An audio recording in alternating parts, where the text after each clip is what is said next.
नमस्कार दोस्तों, स्वागत है आपका रचिटी गुरुकुलम पर। मैं डॉक्टर फैयाज हुसैन स्वागत करता हूं इंटरनेशनल रिलेशंस के इस सेशन में। और इंटरनेशनल रिलेशंस में हम कुछ ऐसे टॉपिक्स की बात कर रहे थे जो भारत के जियो पॉलिटिकल और जियो स्ट्रेटजिक रूप से बहुत महत्वपूर्ण हमारे लिए रहे हैं। तो यूपीएससी सीएससी के क्रम में कुछ ऐसी घटनाएं हमारे लिए आती हैं जो कि भारत की विदेश नीति और भारत के अन्य देशों के साथ संबंधों को निर्धारित करती हैं। कैसे भू राजनीतिक और भू सामरिक दृष्टिकोण से वो भारत के संबंधों को निर्धारित कर रही हैं, उन्हीं पर बातचीत कर रहे हैं। और उसी क्रम में एक बहुत महत्वपूर्ण खबर हमारे सामने निकल कर आ रही है और इस खबर पर हम चर्चा करेंगे, बातचीत करेंगे।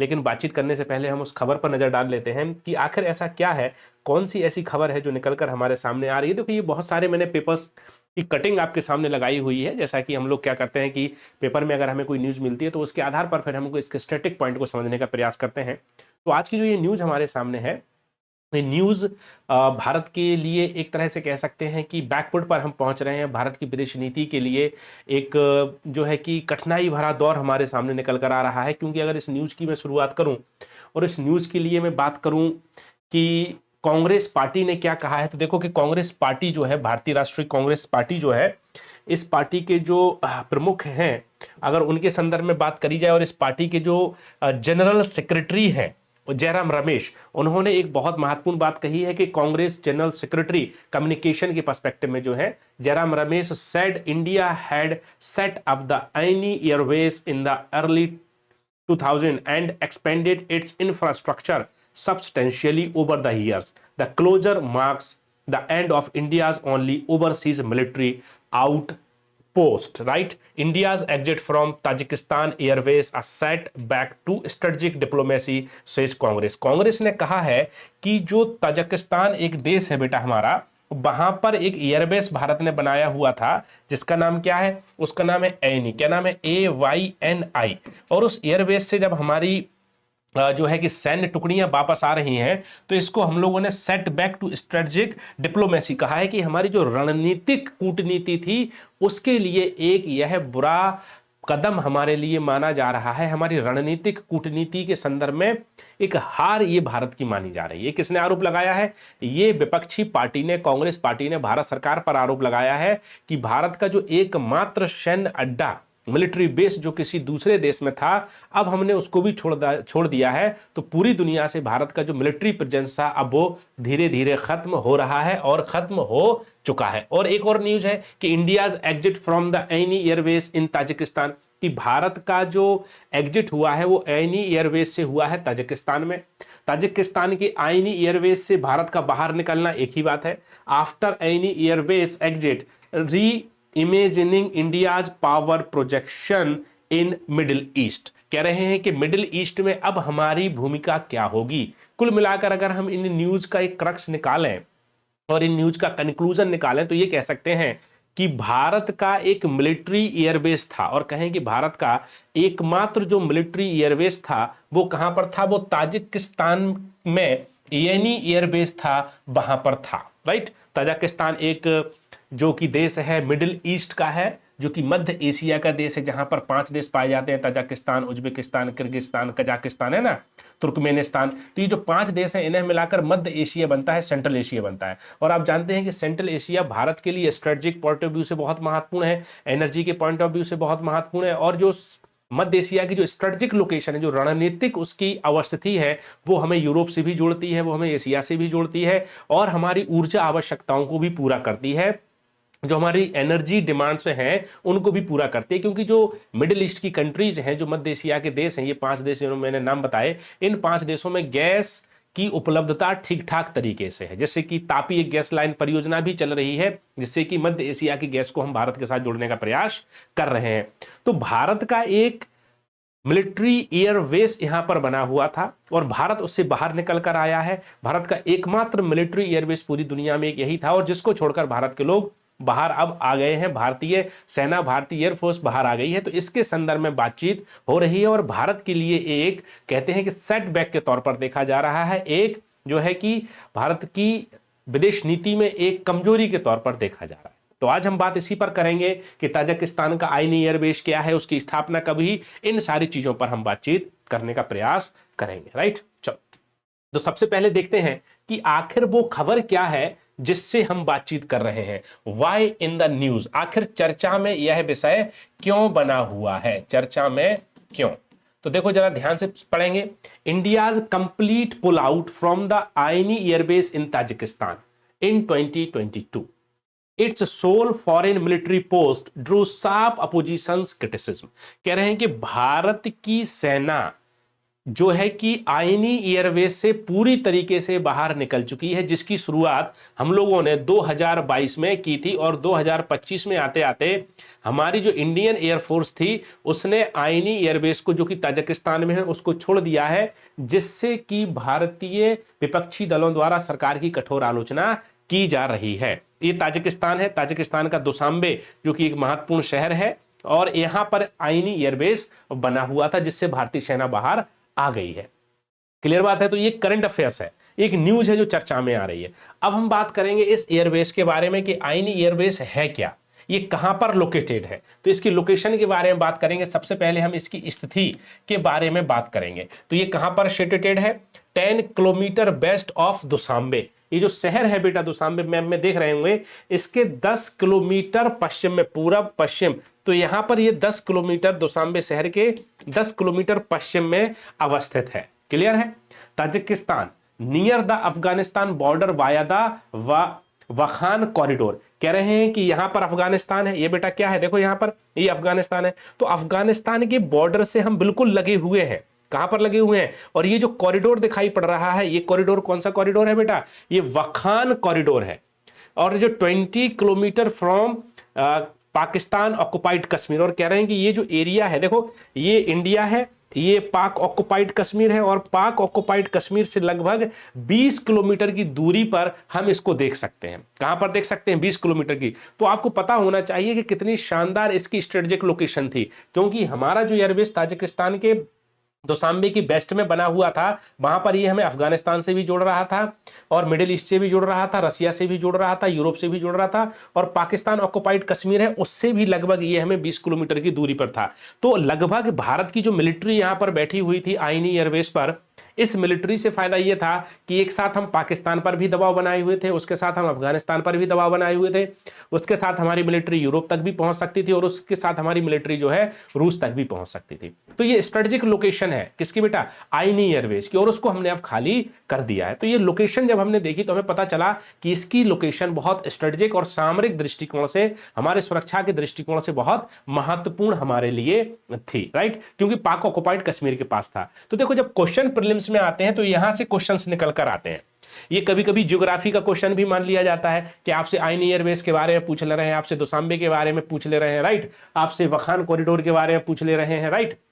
लेकिन यहां सवाल ये नहीं है कि ये जियोग्राफी का क्वेश्चन हो गया, असल में ये क्वेश्चन आईआर का है। यहां पर वो आईआर और जियोग्राफी को क्या कर देते हैं, आपस में मिला देते हैं, क्योंकि जब आईआर में आप कभी मोस्ट इंपोर्टेंट इवेंट को देखते हैं, मोस्ट इंपोर्टेंट किसी लोकेशन को देखते हैं, तो फिर आपको वहां पर उसके जियोग्राफिकल लोकेशन को भी बेटा देखना पड़ता है, राइट। चलो अब क्या है कि इसको हम लोग किस नाम से भी जानते हैं, इसको हम लोग गिशार एयरवेज के नाम से भी जानते हैं और गिशार मिलिट्री एरोड्रोम के नाम से भी जानते हैं। और ये कब स्थापित हुआ था, ये Soviet era base later modernised by India. ये जब शीत युद्ध चल रहा था तो शीत युद्ध के दौर में एक तरफ यूएसएसआर था और एक तरफ यूएसए था, तो शीत युद्ध के दौर में इस एयरबेस को सोवियत संघ द्वारा बनाया गया था, जिसे बाद में इंडिया द्वारा सन 2000 में इसको मॉडरेट किया गया और भारत जो है इस पर काम कर रहा था। तो ये इसकी महत्वपूर्ण लोकेशन है। Getting my point. चलो अब इस लोकेशन के बाद अगर हम बात करें कि इसका महत्व क्या है, देखो बायलैटरल एग्रीमेंट था हमारा, अच्छा ताजिकिस्तान इंडिया, अच्छा दोनों देशों के बीच बायलैटरल संबंध कैसे हैं, तो हमने इस पर लगभग 100 मिलियन यूएस डॉलर का इन्वेस्टमेंट किया हुआ है। आईनी एयरबेस का जब हम लोगों ने डेवलपमेंट किया, उसको बनाया, तो अप्रोक्सीमेटली बेटा हमने 100 मिलियन यूएस डॉलर का यहां पर क्या किया हुआ है, इन्वेस्टमेंट किया हुआ है, और भारत ने लगभग 3200 मीटर का रनवे भी यहां पर बनाया है। बात समझ आ रही है। और इसके अलावा हमने यहाँ पर हैंगर्स बनाए हैं, डिपोट्स बनाए हैं, कंट्रोल सिस्टम भी बनाए हैं, मतलब भारत ने ठीक ठाक इन्वेस्टमेंट जो है कि आईनी एयरबेस पर किया हुआ था। और जब भारत यहाँ से बाहर निकल रहा है तो ये सारा इन्वेस्टमेंट खराब हो जाएगा, ठीक है। ऑपरेशनल रूल क्या था, हमारा जो इंडियन एयरफोर्स था उसका 30 MKY, कोई 30 MKY वहां पर जहाज हमारे थे। इसके अलावा 200 इंडियन पर्सोनेल वहां पर काम करते थे, मैनेजिंग रिपेयर कर रहे थे, ट्रेनिंग ऑपरेशन चला रहे थे, ह्यूमैनिटेरियन एंड एवेक्यूएशन मिशंस बहुत सारे हमने वहां पर चलाए। और जो है कि 2021 में जब तालिबान ने यहाँ पर टेक ओवर किया था अफगानिस्तान में, तो हमने जो है यहाँ पर ठीक ठाक तरह से अपनी भूमिका को निभाया था। मतलब भारतीय एयरफोर्स भी वहां पर थी, लगभग 200 कर्मचारी उनके थे, सुकोई 30 MKI वहां पर था। और जो है अफगानिस्तान के पर्सपेक्टिव में जब तालिबान वहां आया तो इस एयरबेस को हमने ठीक ठाक तरीके से स्ट्रेटेजिक पॉइंट ऑफ व्यू से इसको यूज भी किया हुआ था। इसका इंपोर्टेंस है इसका। Getting my point. चलो अब सवाल है कि ये एयरबेस जो है कहां से निकल कर आ रहा है, राइट। तो इसने क्या किया था, इसने रिप्लेस्ड किया था फारखोर एयरबेस 1998 टू 2008 जो रहा था, India's earlier base used for supporting northern alliance इन अफगानिस्तान। कह रहे हैं कि जब अफगानिस्तान में लड़ाई चल रही थी, किसके बीच में बेटा, तालिबान के बीच में लड़ाई चल रही थी और यूएसए के बीच में लड़ाई चल रही थी, तो इस ताजिकिस्तान में एक एयरबेस था जिसका नाम था फारखोर एयरबेस, 1998 से 2008 रहा। तब भारत ने इस एयरबेस का प्रयोग किया था। बाद में इस एयरबेस की जगह हमने क्या बनाया, हमने आईनी एयरबेस बनाने का प्रयास किया है और वहां पर ये चीजें निकलकर हमारे लिए आ रही हैं, राइट। तो ये एक हिस्टोरिकल डेवलपमेंट भी हमें देखना पड़ेगा कि अगर आईनी एयरबेस चर्चा में है तो उससे क्या क्या चीजें हमारे सामने निकलकर आ रही हैं, उन पॉइंट्स पर भी हमें बेटा बातचीत करनी पड़ेगी, राइट। तो हमने थोड़ा सा उस एयरबेस के बारे में समझने का प्रयास किया हुआ है। अब सवाल यह है कि इसका स्ट्रेटेजिक सिग्निफिकेंस क्या था, मतलब कि आईनी एयरबेस का स्ट्रेटेजिक सिग्निफिकेंस हमारे लिए क्या था। क्या इंडिया के लिए ये बहुत मोस्ट इंपोर्टेंट एरिया था, क्या इंडिया के लिए बहुत जरूरी एक एरिया निकल कर आ रहा था। तो ठीक है, इस पर बातचीत करते हैं। सबसे पहले क्या है, देखो इसका प्रेजेंस हमारे लिए कैसे जरूरी था। इंडिया को gave India surveillance and strike reach over Afghanistan and Pakistan western front. कह रहे हैं कि अगर इंडिया यहां पर आईनी एयरबेस पर मौजूद था तो वो क्या कर पा रहा था, वो पाकिस्तान का जो वेस्टर्न फ्रंट है उस पूरे पे निगरानी रख रहा था और अफगानिस्तान के वेस्टर्न फ्रंट पर भी निगरानी रख रहा था, क्योंकि पाक ऑक्युपाइड कश्मीर और अफगानिस्तान के पास में ही ये एयरबेस हमारा बना हुआ था। तो इससे ये था कि इसकी स्ट्रेटेजिक लोकेशन ये थी कि अगर पाकिस्तान के साथ हमारा कोई संघर्ष हो रहा है, अफगानिस्तान के साथ हमारा कोई संघर्ष हो रहा है, तो उनके ईस्टर्न एरिया को तो हम कवर करते ही हैं और वेस्टर्न एरिया पर भी हमारी पहुंच बन रही थी, क्योंकि आईनी एयरबेस पर हमारी सेनाएं वहां पर उपलब्ध थी। तो हम क्या कर रहे थे कि पाकिस्तान को उनके वेस्टर्न फ्रंट पर भी घेर सकते थे। इसके अलावा रीजनल लिवरेज की जो क्षेत्रीय संतुलन था उसको ये एयरबेस कैसे कंट्रोल कर रहा था। Enhanced India's defence footprint in central Asia. कह रहे हैं जो मध्य एशिया था उसमें भी भारत की रणनीतिक उपस्थिति थी, भारत की मिलिट्री इंडियन एयरफोर्स वहां पर बैठी हुई थी। इसके अलावा countering China's BRI and Russian influence. कह रहे हैं कि इससे एक फायदा यह भी था कि जब हम मध्य एशिया में बैठे हुए थे तो वहां पर चीन का जो belt and road initiative project चल रहा है उसको भी हम काउंटर कर रहे थे। और हम जो है कि मध्य एशिया में ताजिकिस्तान के दुशांबे में वहां की जो राजधानी है उसके पास बहुत सारे डेवलपमेंट कर रहे थे, इससे कि जो मध्य एशिया के अन्य देश थे वो भी भारत की तरफ देख रहे थे, क्योंकि भारत के जो प्रोजेक्ट्स होते हैं उनमें बहुत ट्रांसपेरेंसी होती है। उनमें जो है कि ऐसा नहीं है कि चाइना का जो बेल्ट एंड रोड इनिशिएटिव है उसकी तरह उसमें ट्रांसपेरेंसी का लैक नहीं है। इंडियन जो प्रोजेक्ट्स होते हैं किसी अदर कंट्री में उसमें बहुत ट्रांसपेरेंसी होती है। हम दूसरी गवर्नमेंट को पार्टी बनाते हैं तो उनके साथ प्रॉपर एग्रीमेंट करते हैं, MOUs साइन किए जाते हैं। लेकिन जब चाइना काम करता है तो चाइना के काम करने का तरीका अलग है, वहां पर ट्रांसपेरेंसी का लैक होता है। तो इससे हमारा प्रेजेंस जो है कि सेंट्रल एशिया में बढ़ रहा था और चाइना के बेल्ट एंड रोड इनिशिएटिव और रशिया के इन्फ्लुएंस को, अगर सेंट्रल एशिया में कुछ भी इन्फ्लुएंस हो रहा था तो वहां पर हमें उसको कंट्रोल करने का और काउंटर करने का भी मौका मिल जा रहा था। ऑपरेशनल हब कैसे काम कर रहा था, supported the anti Taliban northern alliance and India's border connect central Asia policy. और इसने हमारी पॉलिसी, स्ट्रेटेजिक पॉलिसी को कैसे और मजबूत किया है कि जब तालिबान और यूएसए में अफगानिस्तान की सत्ता को लेकर संघर्ष चल रहा था तो इस एयरबेस के पर्सपेक्टिव में भारत ने अपनी सेनाएं उपलब्ध करवाई अफगानिस्तान की डेमोक्रेटिक गवर्नमेंट को, यूएसए की जो सपोर्टेड डेमोक्रेटिक गवर्नमेंट अफगानिस्तान में थी, और इस एयरबेस के द्वारा हमने ह्यूमैनिटेरियन असिस्टेंस अफगानिस्तान में पहुंचाए और तालिबान के खिलाफ हमारी सेना द्वारा कार्रवाई भी की गई अमेरिका के साथ मिलकर। और लेकिन बाद में 2021 में जब अमेरिका अफगानिस्तान से बाहर निकल गया तो भारत ने फिर इस एयरबेस का प्रयोग तालिबान के खिलाफ नहीं किया, क्योंकि हमारा सीधा लड़ाई उनके साथ नहीं रही।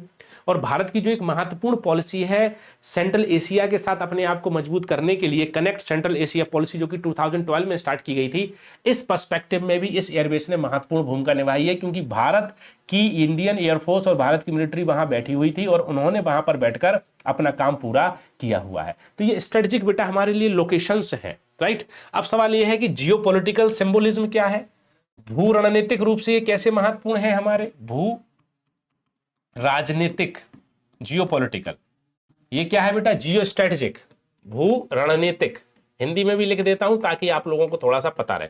जियो पॉलिटिकल क्या है, marked India's aspirations for a continental strategic presence. Its closure reflects shrinking influence west of the Himalayas amid Russia China consolidation. कह रहे हैं कि जियोपॉलिटिकल में कैसे, अभी मैंने बताया कि ताजिकिस्तान की जो लोकेशन है वो कहां कनेक्ट करती है, वो पाकिस्तान से कनेक्ट कर रही है, अफगानिस्तान से कनेक्ट कर रही है, रसिया से कनेक्ट कर रही है, ठीक है, सेंट्रल एशिया की कंट्रीज से कर ही रही है और जाके यूरोप से भी कर रही है। तो अगर यहां पर हमारी लोकेशन थी तो हम क्या कर रहे थे कि पाकिस्तान को कंट्रोल कर ही रहे थे, अफगानिस्तान को कर रहे थे, और रूस के माध्यम से हम कहां एशिया में जा रहे थे, यहां से हम यूरोप में जा रहे थे, और सेंट्रल एशिया को तो हम कनेक्ट कर ही रहे थे।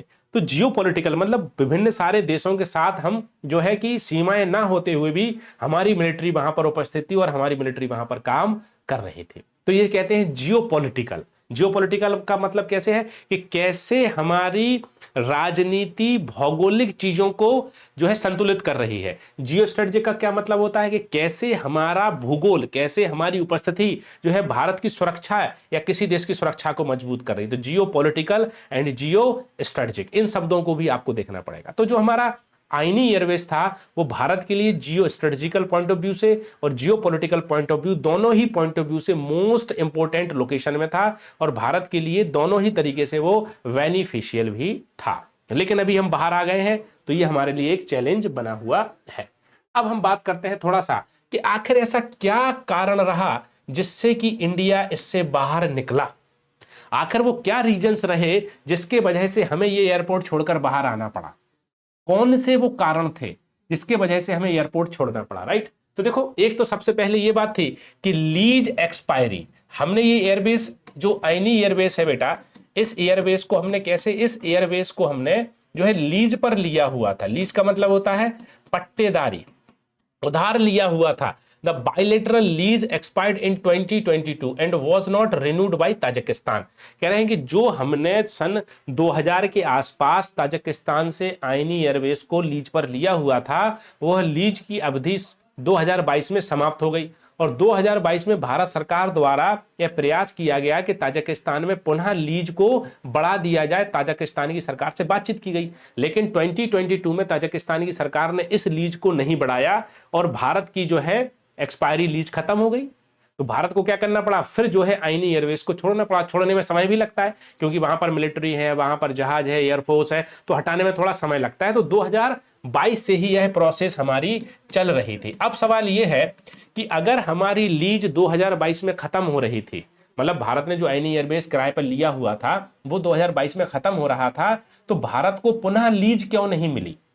क्या भारत की डिप्लोमेसी, क्या भारत की फॉरेन पॉलिसी ताजिकिस्तान की सरकार को नहीं मना पाई इस एयरबेस को पुनः लेने के लिए, इस आईनी एयरबेस को पुनः प्राप्त करने के लिए? तो यही एक प्रॉब्लम है। इसी वजह से अपोजिशन कह रहा है कि ये डिफीट है इंडियाज फॉरेन पॉलिसी की, इंडियाज डिप्लोमेसी की, कि हमारी डिप्लोमेसी और हमारे डिप्लोमेट्स क्या कर रहे हैं, क्या उन्होंने ताजिकिस्तान की सरकार को फिर से नहीं मना पाया कि ताजिकिस्तान की सरकार हमें लीज पर पुनः आईनी एयरबेस दे दे? इसीलिए क्रिटिसिज्म हो रहा है इंडियन गवर्नमेंट का, बिकॉज ये गवर्नमेंट की रिस्पॉन्सिबिलिटी है कि किसी भी जगह को वो पुनः लीज पर लेने के लिए क्या काम कर रहा है। और आप एक तरफ देखो कि चीन अपने मिलिट्री एयरबेस को और अपने एयरबेस को बढ़ा रहा है ना, लेकिन भारत का एकमात्र जो एयरबेस था वो भारत को खाली करना पड़ रहा है। तो हम ये मान सकते हैं कि पूरी दुनिया में चीन अपने सैनिक अड्डों को बढ़ा रहा है और भारत का जो एकमात्र सैनिक अड्डा आईनी एयरबेस था और भारत को क्या करना पड़ रहा है, उसको खाली करना पड़ रहा है। तो ये हमारे लिए प्रेशर है। अच्छा, एक्सटर्नल प्रेशर्स क्या थे? Russia and China discouraged Tajikistan from extending India's presence. कह रहे हैं कि अगर भारत को 2022 में पुनः लीज नहीं मिली तो इसके लिए रिस्पॉन्सिबल फैक्टर क्या है? इसके लिए रिस्पॉन्सिबल फैक्टर दो हैं, एक तो चाइना है और एक रसिया है। क्योंकि चाइना और रसिया दोनों ने ही किसको बेटा, ताजिकिस्तान को जो है ये कहा था कि आप भारत को लीज नहीं देंगे, और चीन ने अलग तरीके से जो है अच्छे प्रपोजल्स उनके सामने रखे और रूस ने भी अच्छे प्रपोजल्स उसके सामने रखे। तो जो है कि रूस और चाइना के प्रेशर में ताजिकिस्तान ने भारत को पुनः लीज नहीं दी। ये एक बड़ी समस्या है। आप देखो कि एक तरफ संघाई कोऑपरेशन ऑर्गेनाइजेशन में चीन हमारा अच्छा दोस्त है, एक तरफ रूस भी हमारा अच्छा दोस्त है, रूस से हम तेल भी खरीद रहे हैं, लेकिन रूस जो है ताजिकिस्तान में हमारे लीज को रिन्यू करने के लिए अपोजिशन कर रहा है। तो इंटरनेशनल पॉलिटिक्स में बहुत सारी चीजें मिलती हैं। कहते हैं कि कोई भी परमानेंट फ्रेंड नहीं होता, कोई परमानेंट शत्रु नहीं होता। स्ट्रेटेजिक शिफ्ट क्या है कि तालिबान का रिटर्न फिर से आ गया है, तो इंडिया और तालिबान का जो कन्फ्लिक्ट था वो भी अभी खत्म हो रहा है हमारा, राइट। अभी ऑपरेशनल प्रॉब्लम्स क्या आने वाली है कि हमारा जो ह्यूज इन्वेस्टमेंट था वो इन्वेस्टमेंट हमारा अब बेकार हो गया है। तो ये बातें हमें समझनी पड़ेंगी कि ये रिस्पॉन्सिबल फैक्टर्स हैं कि इंडिया को क्या करना पड़ा है, आईनी एयरवेज को खाली करना पड़ा है, जिससे कि हमारा स्ट्रेटेजिक बेटा चीजें हमें देखने को मिल रही हैं। क्लियर। अभी देखो ये खबर थी और इस खबर को थोड़ा सा हम लोगों ने एक्सप्लेन करने का प्रयास किया है और इसको एक्सप्लेन करके समझने का प्रयास किया है। तो आई होप कि आपको ये बात समझ आई होगी कि आईनी एयरबेस से हमें क्यों पीछे हटना पड़ रहा है, आईनी एयरबेस से पीछे हटने से हमें क्या नुकसान हो सकते हैं और कैसे ये हमारी फॉरेन पॉलिसी के लिए एक सेट बैक है। तो आई होप कि मैं आपको ये बात समझा पाया हूं। अगर समझा पाया हूं तो आप कमेंट कर सकते हैं, सेशन को लाइक कर सकते हैं, शेयर कर सकते हैं और पहली बार जुड़ रहे हैं तो चैनल को सब्सक्राइब भी कर सकते हैं।